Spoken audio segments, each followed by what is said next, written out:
Buenos días, Tamara. Mi nombre es Evelyn Espinosa. Para nosotros es un gusto tenerla presente y que nos haya podido acompañar esta mañana. Bueno, nosotros somos estudiantes de la asignatura de Psicofisiología de la carrera de Psicología General de la Universidad Técnica Particular de Loja. Bueno, además quisiera presentarle a mis compañeras de grupo. Ellas son Daniela Castillo, Jocelyn Cujano Ujú. y también Alison Guaya y Dayana Montaño, que por motivos aparte no nos pueden acompañar, pero ellas también son parte del grupo. El motivo de la Ok, presente es poderle realizar una entrevista con una duración de unos 5 a 10 minutos como máximo. Bueno, se sabe que la psicofisiología es el estudio que permite la relación de la biología y también de los procesos psicológicos, y de esta manera poder dar una explicación a lo que es la conducta humana. Ahora bien, como estudiantes de psicología, nos hemos planteado algunas interrogantes esperando a que puedan ser contestadas. Pero primero nos puede ayudar contándonos un poquito de usted, en qué universidad realizó sus estudios, de cuánto tiempo fue su especialización, en dónde la realizó, dentro del país o tal vez en el extranjero, o cómo ha sido su experiencia profesional. listo. Muchísimo gusto en conocer las chicas. Me parece agradable tener este contacto y esta interacción con ustedes. Bueno, yo me formé en el pregrado en la Universidad Técnica de acá de Ambato. Cuando yo estuve estudiando, pues existía el pregrado de psicología clínica. Ahora, pues por las adaptaciones que se ha realizado a la malla, tenemos la carrera de psicología general o la licenciatura en psicología y ahora que ya se está hablando de una licenciatura en psicología clínica. Ya los estudios duró 5 años del pregrado y en lo posterior me formé en la Universidad Central del Ecuador en la especialidad de neuropsicología. Estos estudios duraron alrededor de, sí, 2 años, sí, fueron 2 años, y fue más un año de elaboración de tesis. También tuvimos la parte de esto que se relaciona con la parte de las prácticas preprofesionales.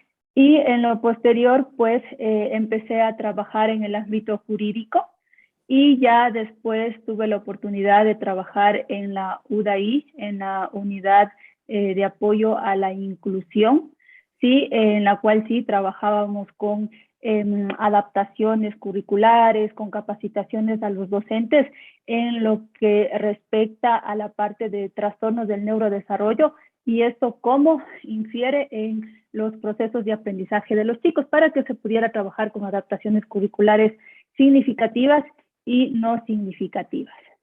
Después de esto, pues ya me llamaron a trabajar en la Universidad Católica, en donde empecé con la parte ya de la docencia, ¿sí?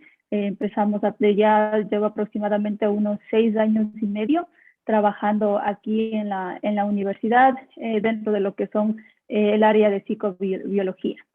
Agradeciéndole por presentarse y que nos deje conocerla un poco más. Sin duda es el recorrido muy interesante y al mismo tiempo se convierte en nosotras una motivación para en nuestro largo caminar que aún nos falta como estudiantes. En ese caso, para empezar con las preguntas, ¿Ya?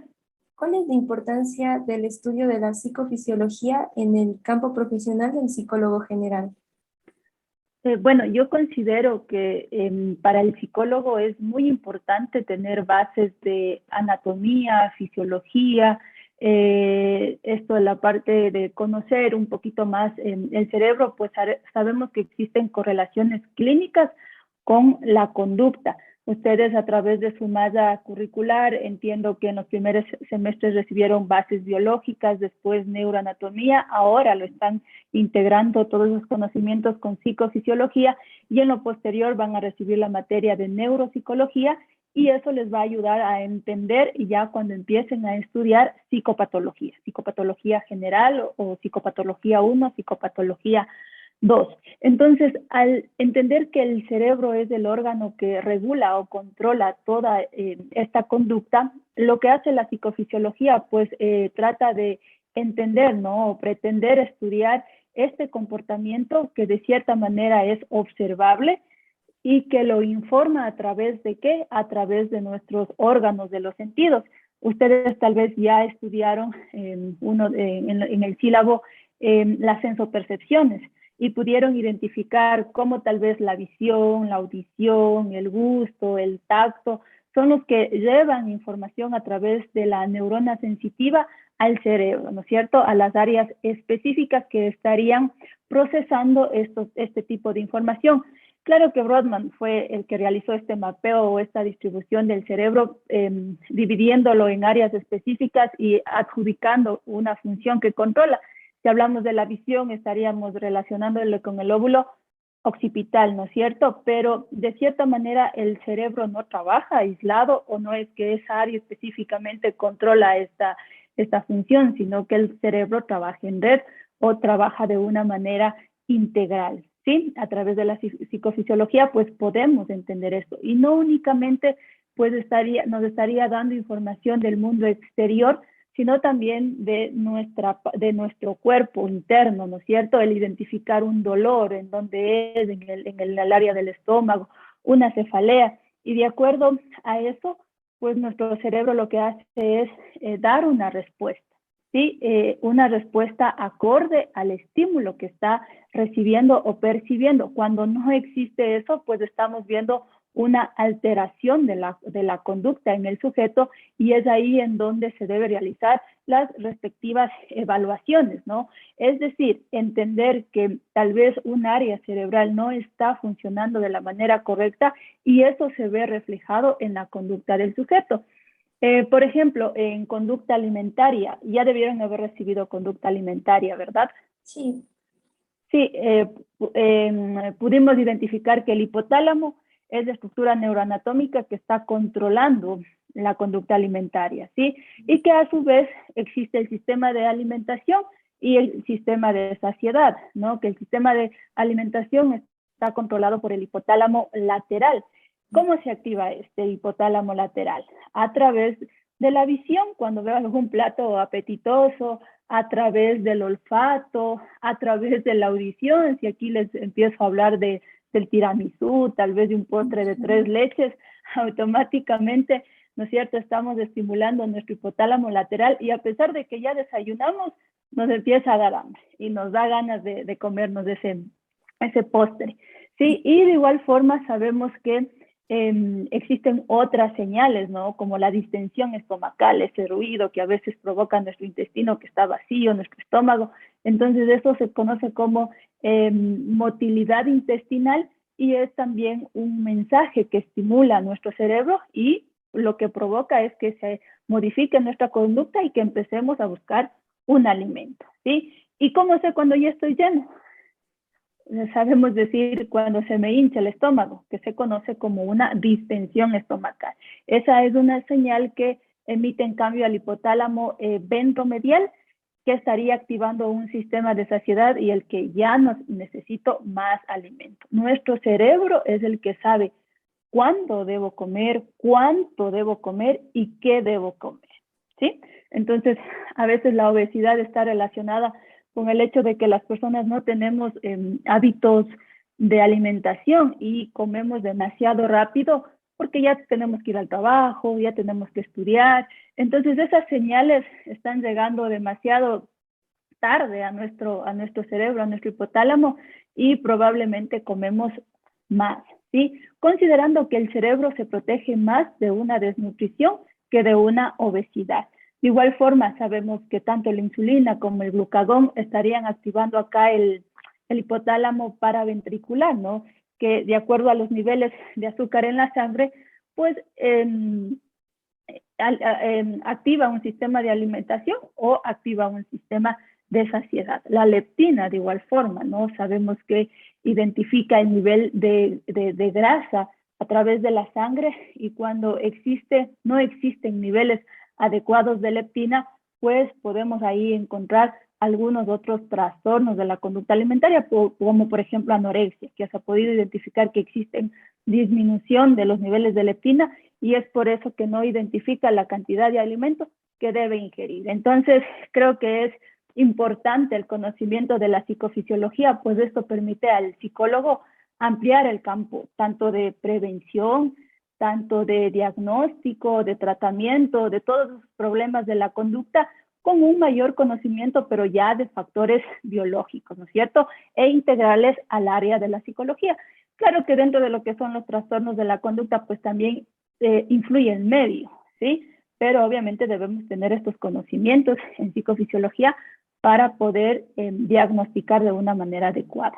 Listo, Tamara, muchas gracias. En realidad, ahí cada vez más se va abriendo nuestro mundo de la psicología general, sin duda, y es muy interesante saber cómo todo lo orgánico se puede llegar a relacionar más que nada con el cerebro y después con procesos cognitivos que nos llega a tener esta sensación, como usted nos contaba, de hambre y de saciedad, porque eso es como toda una conexión que va en cadena, podemos decir.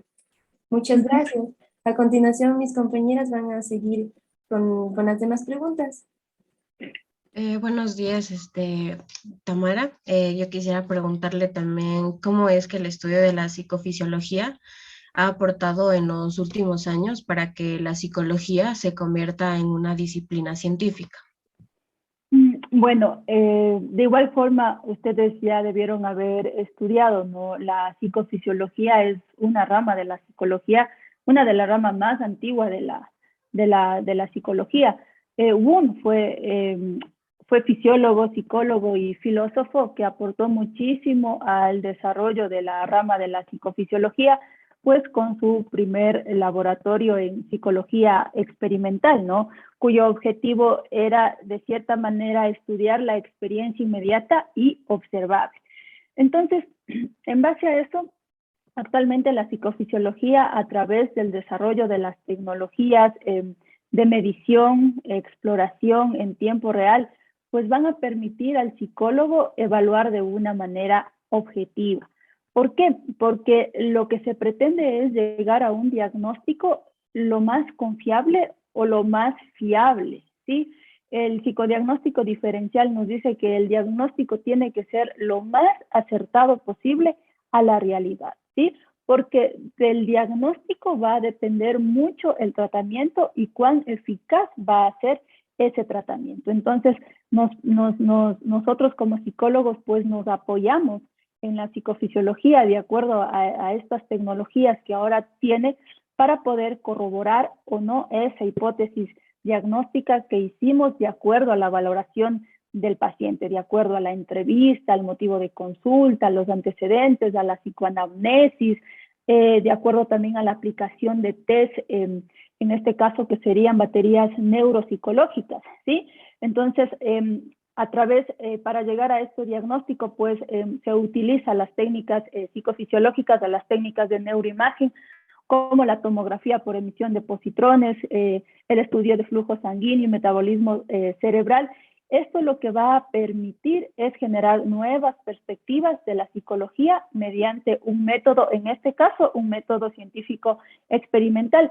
También puede utilizar otro tipo de métodos, pero de cierta manera estamos viendo que la psicología se centra en un método científico, porque en la actualidad vemos que existe un sinnúmero de técnicas, un sinnúmero de intervención. Por ejemplo, ustedes deben haber estudiado que a todo le están colocando la palabra neuro, ¿sí? Neuro, y que de cierta manera no se basan en algo científico, y pues el riesgo que estaría o el peligro que tendríamos es que la psicología se convierta ahora sí ya en una pseudociencia, ¿sí? Que esto sabemos que se necesita un proceso, ustedes mismos están atravesando este proceso de conocimiento, de estudio, a través de revisiones teóricas, a través de antecedentes históricos, de postulados, de metodología, para poder integrar la parte de la intervención, ¿sí? Agradeciéndole por su aporte, también quisiera preguntarle que cómo un psicólogo general si un psicólogo general puede especializarse en el campo de la neuropsicología. Sí, claro. Ustedes tienen una formación de tercer nivel que están obligados, o todos, ¿no? Que tuvimos un estudio de tercer nivel, estamos obligados a buscar una especialización, ¿sí? En este caso, ustedes no sé si tengan el interés en especializarse en el área de la neuropsicología, otras personas pues tendrán la necesidad de especializarse en el área forense, en el área de psicoterapia, en el área de tal vez de la parte de las organizaciones. Entonces, con su formación de tercer nivel, están aptos para optar por una especialización, en este caso que estamos hablando, dentro de las áreas de la neurociencia. Buen día, Tamara. Voy a continuar yo con mi pregunta. Este, ¿Como neuropsicólogo estás capacitado para cualquier patología conductual? Ya, si el neuropsicólogo puede tratar cualquier patología conductual, de acuerdo a sus estudios, a sus conocimientos, estaría apto, ¿no?, para trabajar. Pero también hay que considerar y tener en cuenta que dentro de lo que es la rama de la neuropsicología, pues existen subespecialidades en diferentes campos. Por ejemplo, en el pediátrico, en el neurológico, en el psiquiátrico, en el geriátrico, en el psicofarmacológico y también en el campo forense. Entonces, de acuerdo a la subespecialización del neuropsicólogo, pues trabajaría, por ejemplo, en neuropsicología infantil, sería el apto o el adecuado en trabajar en esto. Tal vez alguien quiere trabajar en el área geriátrico, estudiando o aprendiendo sobre demencias, entonces estaría apto para trabajar con demencias, ¿sí? Siempre y cuando exista una subespecialidad dentro de la neuropsicología. Listo, Tamara, muchas gracias por tu aporte. A continuación, mi compañera va a seguir con la pregunta. Ya. También otra pregunta que nos realizábamos era de tal vez cómo influyen los resultados de una prueba psicofisiológica en el diagnóstico de una condición neuropsicológica. Ya, aquí estaríamos hablando, o ustedes se refieren más a las técnicas de registro psicofisiológico, ¿no es cierto? Sí. Estas técnicas ya de registro psicofisiológico pues nos están ayudando a integrar la información sobre la conducta del sujeto de acuerdo a su funcionamiento cerebral.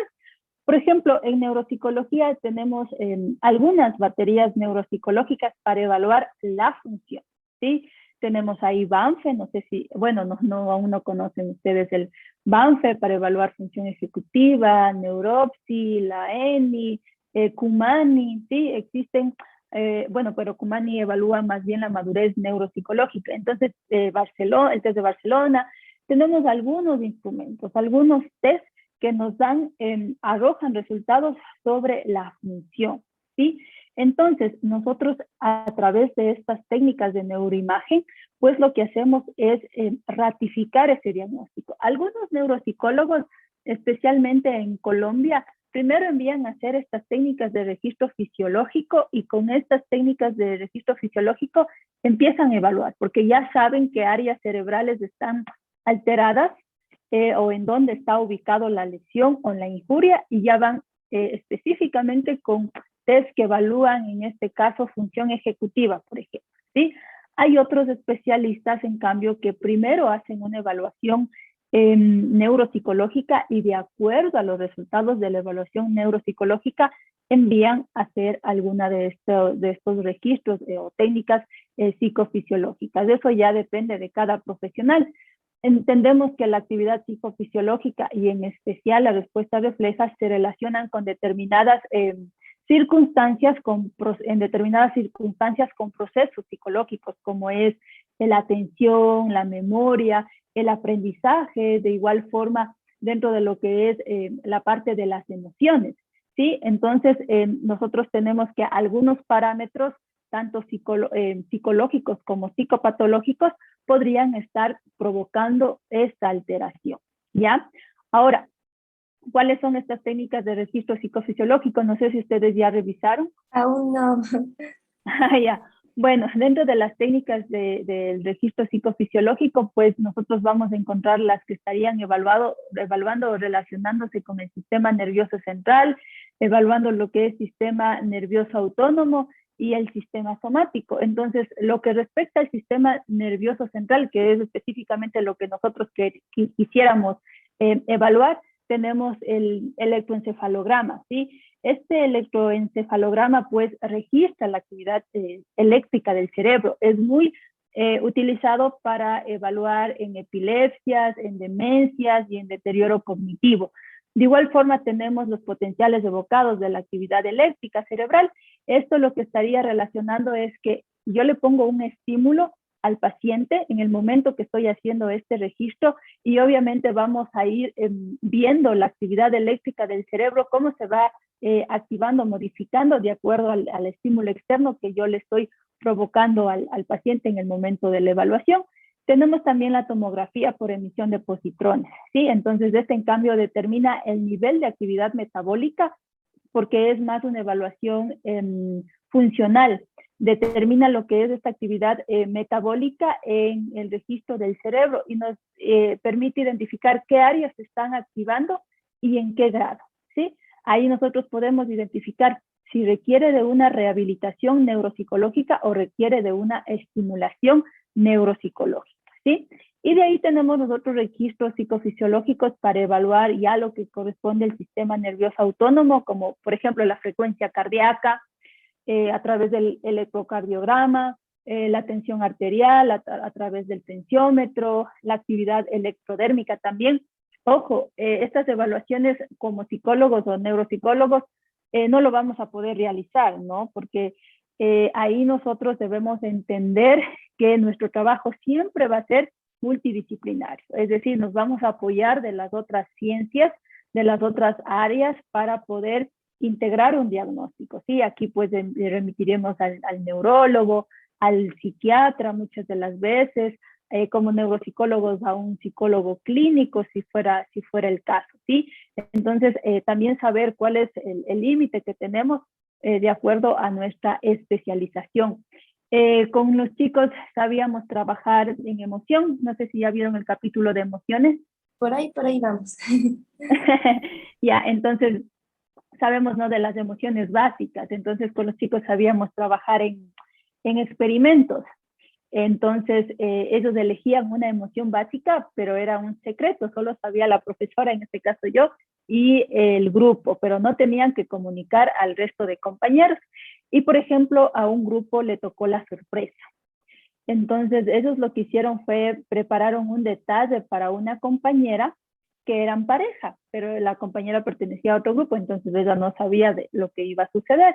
Entonces, lo que hicieron fue un registro. Sabemos que las emociones tenemos tres componentes, ¿no? El componente comportamental, el componente autonómico y el componente hormonal. Entonces, el componente comportamental, ellos lo hicieron del registro de fotografía. Por ejemplo, en una situación normal empezaron a tomar fotografías a sus compañeros, ¿sí? Y de igual forma, para registrar lo que es el componente autonómico, utilizaron un tensiómetro para ver la tensión arterial, ¿sí? Y de igual forma quisieron ver cómo se alteraba la parte de la respiración, ¿no? Y bueno, el momento del experimento, la pareja ingresó con flores, ingresó con un peluche grandote y también le trajo mariachis, ¿sí? Entonces, en ese momento empezaron a hacer registros fotográficos ya de todos los compañeros, porque no únicamente fue la sorpresa para la estudiante, para la pareja, sino ya para todo el grupo. Incluso yo como profe también estaba ahí sorprendida y emocionada. Entonces, ellos hicieron esta comparación, ¿no? Del antes de la fotografía, cuando no estaba en este estímulo de sorpresa, emoción de sorpresa, y durante. Y obviamente vieron que el componente comportamental, a través de sus expresiones faciales, cambió, se modificó, y es de esa manera como nosotros experimentamos una emoción. Y de igual forma, a través del tensiómetro pudieron identificar que la tensión arterial también existió una modificación, ¿sí? Entonces, miren, cómo un estímulo puede provocar este tipo de modificación o alteración en nuestra conducta, ¿no? De igual forma, trabajaron el miedo. Sabemos que el miedo igual es una emoción básica, pero a diferencia de las otras emociones, pues no se puede posponer, ¿sí? Porque el miedo nos ayuda mucho a protegernos, a evitar el peligro.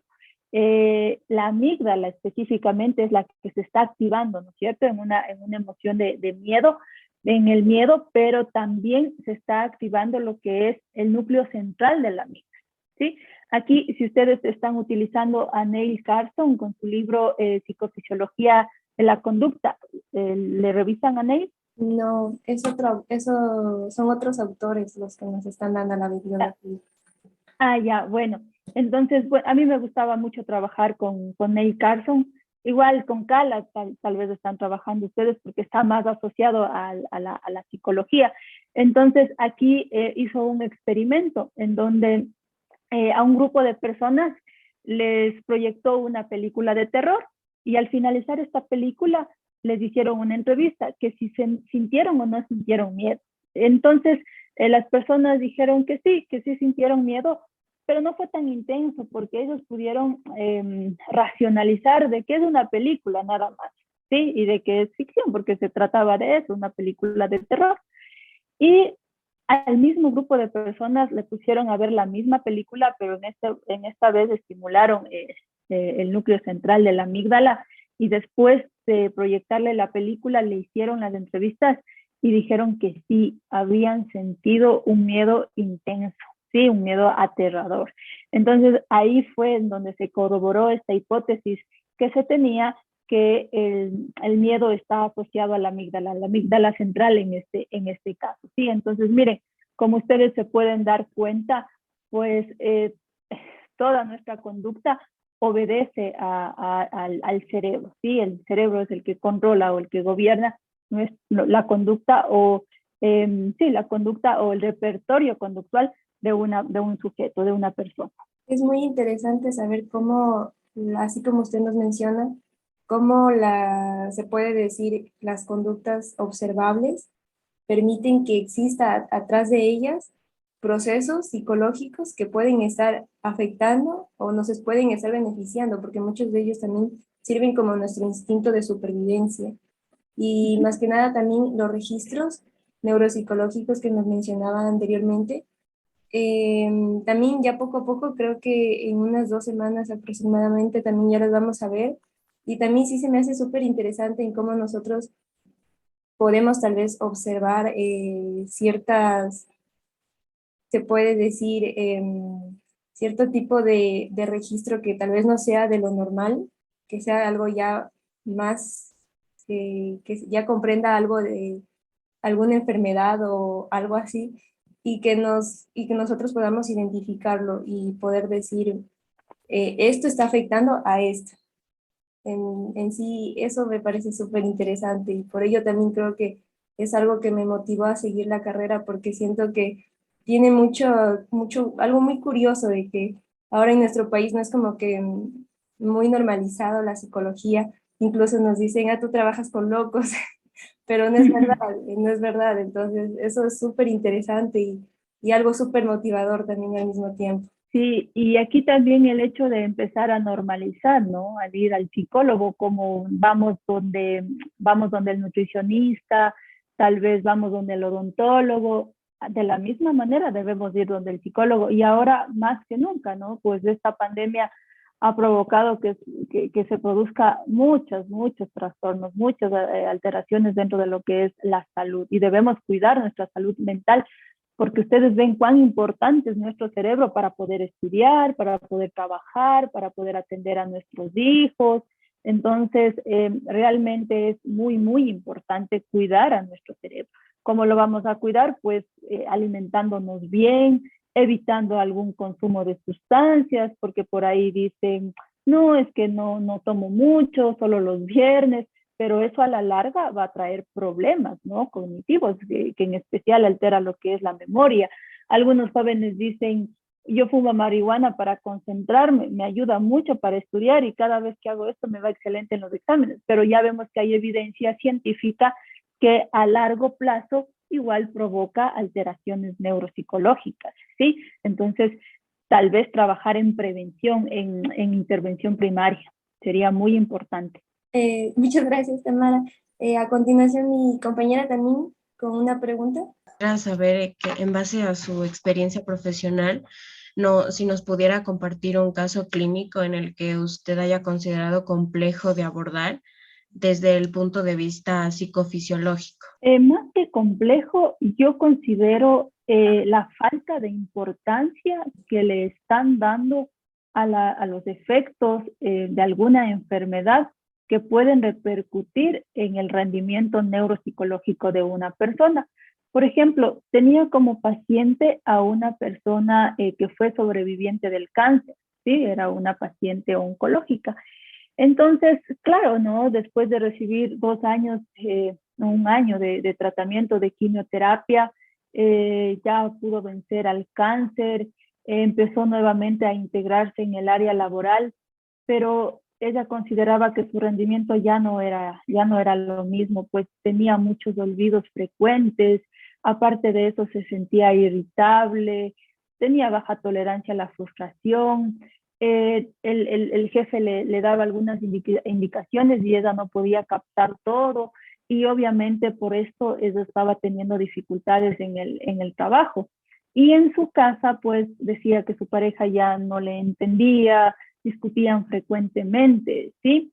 Entonces miren, cuán importante es también saber identificar cuáles son las consecuencias, aparte de las consecuencias psicológicas como depresión, ansiedad que experimentan las pacientes o los pacientes oncológicos, cuál es la afectación neuropsicológica que iba a presentar esta paciente. ¿Para qué? Para poder trabajar de una forma integral. Cuando yo tengo un paciente, lo digo paciente porque sabemos que es una persona que adolece de algo, ¿sí?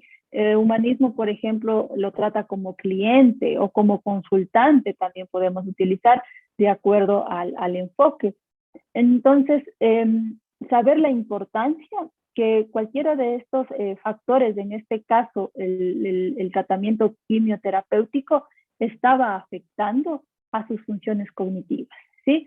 Y el hecho de no esperar a que exista este deterioro, sino tal vez yo trabajar en prevención y trabajar conjuntamente con quimioterapia, trabajar conjuntamente con psicología y trabajar conjuntamente con neuropsicología. Claro que los estudios, los artículos científicos que se han publicado nos dicen que aproximadamente entre el año y medio y los 2 años posterior a la última quimio se evidencia estos deterioros. Pero miren, la paciente no tenía conocimiento de esto, sus familiares tampoco, y en el trabajo ella no le comprendían, estaba teniendo dificultades y eso le estaba generando un malestar. Trabajar en esta intervención. Antes de eso, trabajar en la prevención, ¿sí? Y sobre todo concientizar a toda la población sobre estos trastornos o sobre estos problemas que pueden afectar la calidad de vida, ¿sí? Igual tenemos dentro de lo que son los trastornos del neurodesarrollo, autismo, el TDAH, que muchas de las veces no se entiende, no se comprende, y de cierta manera ellos padecen mucho en el sistema escolar, ¿sí? Pues no se les brinda la atención necesaria. A veces los padres quieren ocultar el diagnóstico porque les da vergüenza, porque piensan que se van a burlar de ellos, y está correcto porque sí ha pasado esto, ¿sí? Pero si tal vez nosotros como psicólogos trabajamos en estos proyectos de concientizar, de acercar a la población sobre el conocimiento de estos trastornos, de estas alteraciones, creo que vamos a ser más empáticos, creo que vamos a apoyar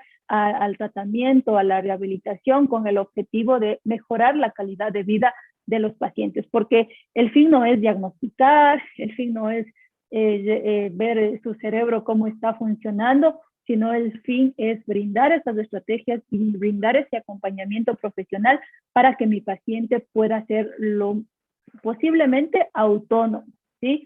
De acuerdo a las limitaciones que tendría, ¿no es cierto? Por ejemplo, si hablamos de una discapacidad intelectual, ¿no? De acuerdo al grado, pues vamos a trabajar en que sea lo más autónomo posible, ¿sí? Entonces yo pienso que en eso debería estar enfocado el trabajo. De igual forma, en una demencia, por ejemplo, había el problema de un señor de que ya no se acordaba a veces ni siquiera en dónde quedaba el baño, e iba y abría la puerta de su hija, y su hija se molestaba porque le abría la puerta a la medianoche, sí, pero él estaba desorientado porque ya no se acordaba en dónde quedaba el baño. Entonces era el problema déjeme descansar, mañana tengo que trabajar, que estudiar, y usted viene aquí de impertinente, ¿qué le pasa? No le entendía, ¿sí?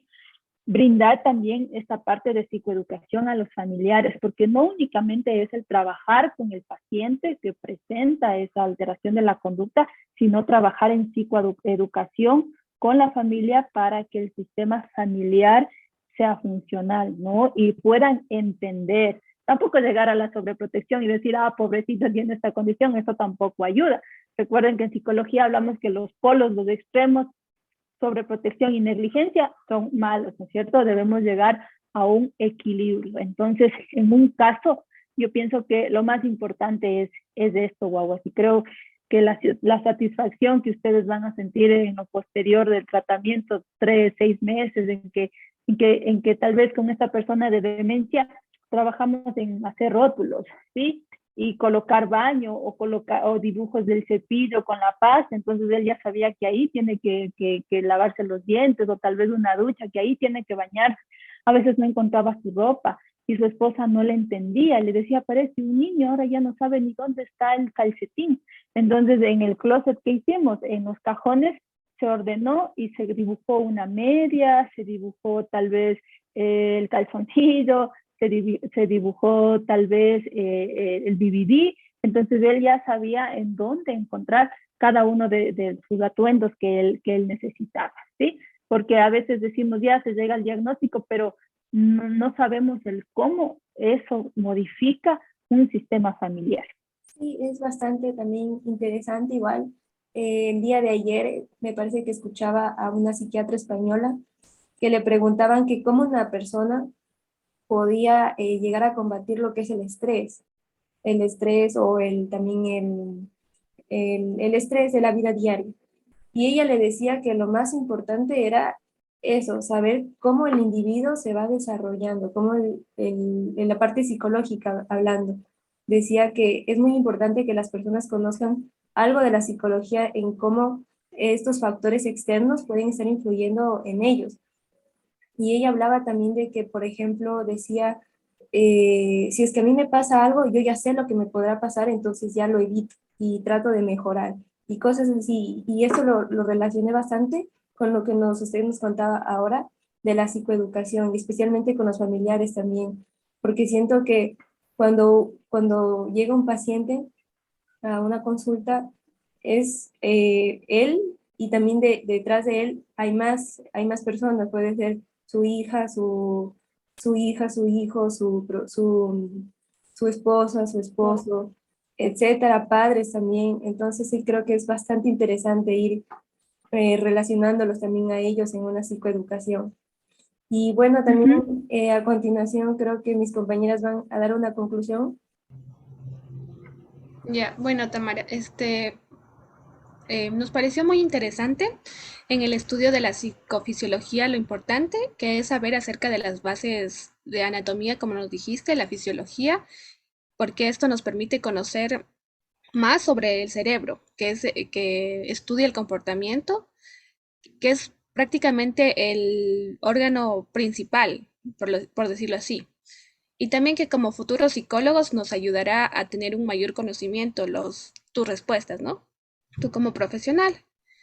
Y también lo que nos dijiste de la psicofisiología, que es una de las ramas más antiguas de la psicología, y nos permite como futuros psicólogos, que nos va a permitir como futuros psicólogos evaluar de manera más efectiva, como nos dijiste, al paciente, y que esto nos permite que sea un diagnóstico más cercano a la realidad. También muy interesante lo que de las técnicas de registro de la psicofisiología, que esto aún nosotros no lo llegamos a ver, pero importante lo que es evaluar el sistema nervioso y del encefalograma, que va a ser utilizado para evaluar algunas trastornos Patología. como la demencia que nos dijiste. Bueno, no sé si mis compañeras tienen algo más que añadir. Bueno, Tamara, agradeciéndote por la aportación de esta entrevista. Se puede decir que en sí la psicofisiología se encarga de explicar la conducta humana a partir de la relación que hay entre los estímulos del mundo exterior, o más conocidos como los estímulos ambientales, las respuestas fisiológicas y también cómo actúan los procesos cognitivos. También destacar que el modo de cómo actúa y trabaja el cerebro junto a los demás órganos de nuestro cuerpo. También sin antes mencionar cómo aporta la psicofisiología dentro de nuestra carrera como psicólogos, ya que nos va a ayudar a desarrollar los conocimientos necesarios para luego, como tú lo mencionaste, poder tratar y diagnosticar de una manera adecuada y que sea confiable. También mi compañera va a dar algo que acotar. Asimismo, algo muy importante que nos comentaba como una experiencia en su vida profesional es sobre la falta de importancia que le estamos dando a alguna enfermedad que estemos pasando o que incluso hayamos pasado. Es muy triste escuchar que muchos digan que solo las personas locas deben ir a un psicólogo, y no es así. En algún momento de nuestra vida vamos a necesitar de un profesional para que nos escuche, incluso para que nos oriente en alguna enfermedad o en alguna situación que estemos pasando.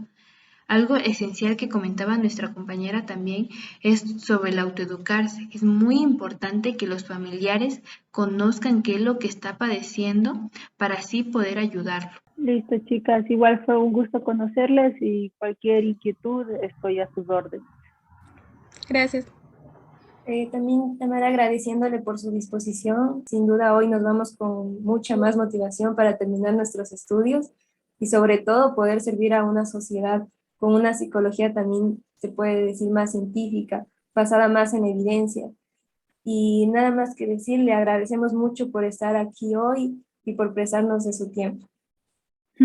Cuídense mucho, guaguas. Cualquier cosa estamos en contacto.